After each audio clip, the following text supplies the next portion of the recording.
भारत के वजीर आजम नरेंद्र मोदी से मुलाकात के लिए बांग्लादेश के मोहम्मद यूनुस साहब ने रिक्वेस्ट की है। ये आदमी है जो एंटी इंडिया प्लान पर आए थे और इंडिया को गालियां दे रहे थे और इनके लोग जो थे वो ये बोल रहे थे कि हम तो अंदर घुस जाएगी आर्मी हमारी और वो वेस्ट बंगाल ले लेगी। और ये आप ये कह लें कि छोटे लेवल पे जितने भी कंट्रीज होते हैं ना, जहाँ पे माइनॉरिटी और मेजोरिटी का डिफरेंस। अब भारत और बांग्लादेश के ताल्लुकात की बात साहब मुझे बताइएगा कि भारत ने बांग्लादेश के सामने कौन सी 3 शराइत रखी हैं और क्या उन्हें चुन चुन को मरवाया।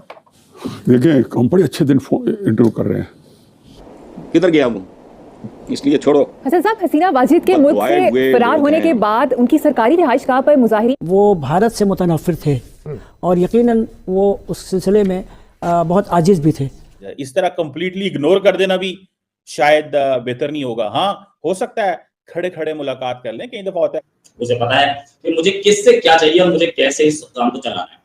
वो बांग्लादेश है जिसकी शेख हसीना को इंडिया ने सर आंखों पर बिठाया, फिर इनको मेडिकल वीजा। आज भी 7 लाख बांग्लादेशी इंडियन एम्बेसी के चक्कर लगा रहे हैं कि हमें। शेख हसीना ने ऑनलाइन एक एड्रेस किया बांग्लादेशियों को के लिए ऑनलाइन तो बड़ा शदीद रिएक्शन आया। उस पे इंडिया ये कह रहा है, मेरा ये सवाल है कि मेरा ये सवाल वक्त ने साबित किया है कि वो रजाकार जो आज जिन्होंने क्या खबर आ रही है वहाँ से, माहौल कितना तब्दील हो चुका है?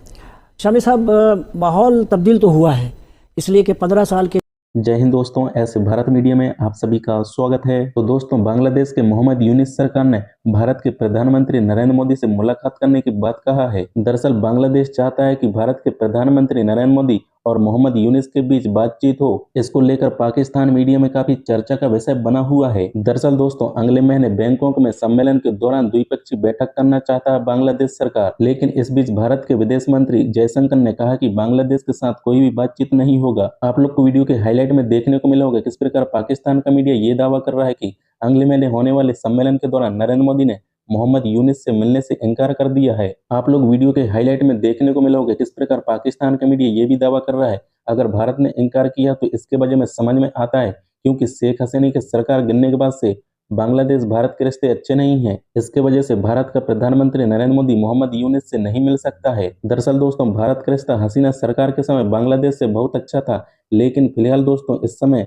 दोनों देशों के बीच तनाव है, जिसके कारण भारत के प्रधानमंत्री नरेंद्र मोदी मोहम्मद यूनुस सरकार से मिलने से इनकार कर देंगे। पाकिस्तान मीडिया ये भी बोल रहा है कि बांग्लादेश सरकार अब पाकिस्तान के साथ हाथ मिला लिया है। इसके वजह से भारत अब और भी ज्यादा गुस्से में नजर आ रहा है। इसके कारण भारत का प्रधानमंत्री नरेंद्र मोदी यूनुस सरकार से मिलने से इनकार कर देगा और बैंकॉक में होने वाले सम्मेलन में भी कोई बातचीत नहीं होगा। आप लोग को मालूम होगा कि बांग्लादेश के अंदर हिंदुओं पर हुए अत्याचार को लेकर भारत लगातार बांग्लादेश को समझाते आ रहा, लेकिन बांग्लादेश की हरकत बाज नहीं आता है। तो आप लोग ये पाक मीडिया रिएक्शन पूरा अंत तक जरूर देखिएगा। पाकिस्तान मीडिया से क्या प्रतिक्रिया आता है और कमेंट में अपना राय लिख के जरूर शेयर करना। भारत के वजीर आजम नरेंद्र मोदी से मुलाकात के लिए बांग्लादेश के मोहम्मद यूनुस साहब ने रिक्वेस्ट की है और बांग्लादेश का जो मिनिस्ट्री ऑफ फॉरेन अफेयर्स है उन्होंने अप्रोच किया है कि जो बैंकॉक के अंदर बिम्स्टेक समिट हो रही है उसमें मोहम्मद यूनुस मिलना चाहते हैं। जो मौजूदा इस वक्त इंटरिम गवर्नमेंट है वहाँ पे तौहीद हुसैन जो कि फॉरेन अफेयर्स के एडवाइज़र हैं, उन्होंने कहा जी कि हमने डिप्लोमेटिक राब्ता किया है इंडिया को कि हम बिम्स्टेक समिट की साइडलाइन पे राब्ता करना चाहते हैं, नरेंद्र मोदी से मिलना चाहते हैं। सुनने में ये आ रहा है कि बांग्लादेश के जो चीफ एडवाइजर है मोहम्मद यूनुस वो तो अभी जा रहे हैं चाइना 3-4 दिन के लिए और जयशंकर साहब जो हैं उन्होंने ऑलरेडी मुलाकात की हुई है इंडियन ओशन कॉन्फ्रेंस जो ओमान के अंदर हुई थी आई थिंक पिछले महीने या इसी महीने में, तो वहाँ पे उन्होंने मुलाकात की थी। अब वो कह रहे हैं कि हम चाहते हैं कि नरेंद्र मोदी हमसे दोबारा मिले और ये जो इन्फॉर्मेशन है कि जयशंकर साहब जो हैं वो ने एक बुनियाद तय कर दी थी कि किस तरह का डायलॉग होना चाहिए। आपको क्या लगता है कि नरेंद्र मोदी क्या मुलाकात करेंगे? मुझे लगता है कि शायद नरेंद्र मोदी अवॉइड करेंगे, मेरी एक ऑब्जर्वेशन।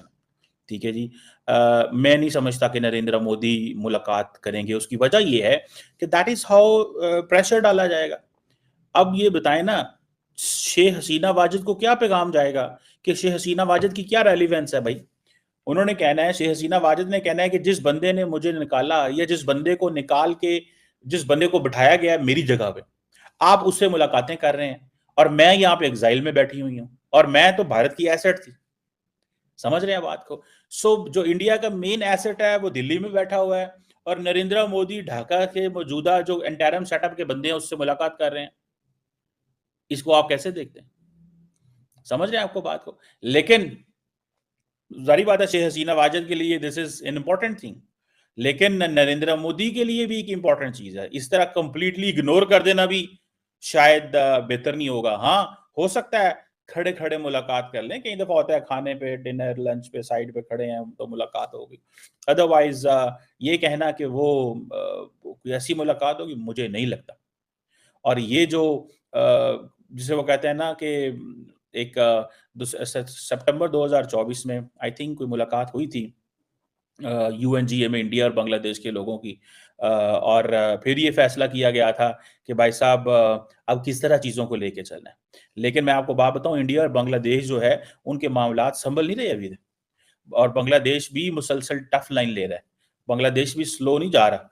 लेकिन ये जो बिम्स्टेक है, इसकी मुलाकात होना, इसके नरेंद्र मोदी की और इनकी मुलाकात होना थोड़ा सा मुश्किल लगता है। और मुझे ये भी नजर आ रहा है कि शायद बड़ी टफ लाइन लेंगे नरेंद्र मोदी टफ लाइन लेंगे। देखें, इंडिया कह रहा है जी कि हम खित्ते के चौधरी हैं, हम खित्ते के पुलिसमैन हैं, हम इस खित्ते को लीड करेंगे। भाई साहब, बात यह है कि अगर खित्ते को लीड करना है तो फिर थोड़ी टफ लाइन लेनी पड़ेगी। अगर इंडिया ने सॉफ्ट बात की तो इंडिया को कौन इंडिया का मानेगा? अब पाकिस्तान जैसा मुल्क तो ऑलरेडी जारी बात है समझता है कि भाई हमने हर कीमत पे डिसएंगेज रहना है इंडिया के साथ, या इंडिया का वो नहीं, हमें इंडिया की परवाह नहीं करनी, हम नहीं चाहते कि इंडिया हमें इस खित्ते का पुलिसमैन बने।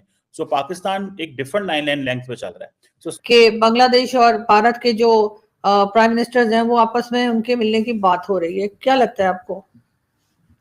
बात नहीं हो रही, अभी तक डिमांड की है अमेरिका, बांग्लादेश ने इंडिया से के दोनों की बातचीत हो। मोहम्मद यूनुस ये वही आदमी है जो एंटी इंडिया प्लान पर आए थे और इंडिया को गालियां दे रहे थे, और इनके लोग जो थे वो ये बोल रहे थे कि हम तो अंदर घुस जाएगी आर्मी हमारी, और वो वेस्ट बंगाल ले लेगी, उड़ीसा ले लेगी, बिहार ले लेगी, और पूरा नॉर्थ ईस्ट हम ले लेंगे, ये वो लोग हैं। बेसिकली गेम अमेरिका से शुरू होता है। इससे जब अमेरिका में गवर्नमेंट पलटती है, पिछली गवर्नमेंट बाइडेन गवर्नमेंट, जिनके कंधे पर बैठ करके ये साहब आए थे मोहम्मद यूनुस, और इन्होंने आकर के मोहम्मद यूनुस ने आकर के सब कुछ चेंज करना शुरू किया। यहाँ तक कि टैक्स हिस्ट्री की टेक्स्ट बुक्स चेंज की, सब कुछ चेंज किया। यहाँ तक कि इन्होंने कोशिश की कि मैडम जो हसीना है उनके फादर मुजीबुर रहमान साहब का नाम हर जगह से हट जाए। इन्होंने ये कोशिश की कि मैं ही हर जगह देखूं इनके। उसके बाद वहां गवर्नमेंट पलटी और एक ऐसी गवर्नमेंट आई जिससे कोई फर्क नहीं पड़ता कि बांग्लादेश में कौन सी गवर्नमेंट है, क्योंकि उसके सामने ट्रंप को कुछ भी बोलिए, उसके टारगेट्स फिक्स्ड हैं। तो उस गवर्नमेंट के सामने टारगेट्स फिक्स्ड हैं। उसे पता है कि बांग्लादेश से मुझे कुछ नहीं चाहिए, उसे पता है कि मुझे किससे क्या चाहिए और मुझे कैसे इस काम को चलाना है। बांग्लादेश में उस ट्रंप गवर्नमेंट का इंटरेस्ट बहुत कम रह गया। प्रेस कॉन्फ्रेंस में उन्होंने बोला भी कि बांग्लादेश मैंने मोदी के ऊपर छोड़ा, और ये जो साहब है मोहम्मद यूनुस, इनके नीचे से जमीन खिसकती देखिए। मतलब जिन लोगों के, जिन स्टूडेंट्स के कंधे पर बैठ के वही लोग जो कि अपनी दादी की उम्र की एक लेडी हसीना जी उनके अंडरगारमेंट्स लेके घूम रहे थे, उन लोगों ने अपनी एक अलग पार्टी बना दी, पॉलिटिकल पार्टी। अब उस पॉलिटिकल पार्टी के लीडर मोहम्मद यूनुस नहीं है। अगर मोहम्मद यूनुस नहीं है तो इसका मतलब प्राइम मिनिस्टरियल कैंडिडेट कोई, प्रेसिडेंशियल कैंडिडेट कोई और है।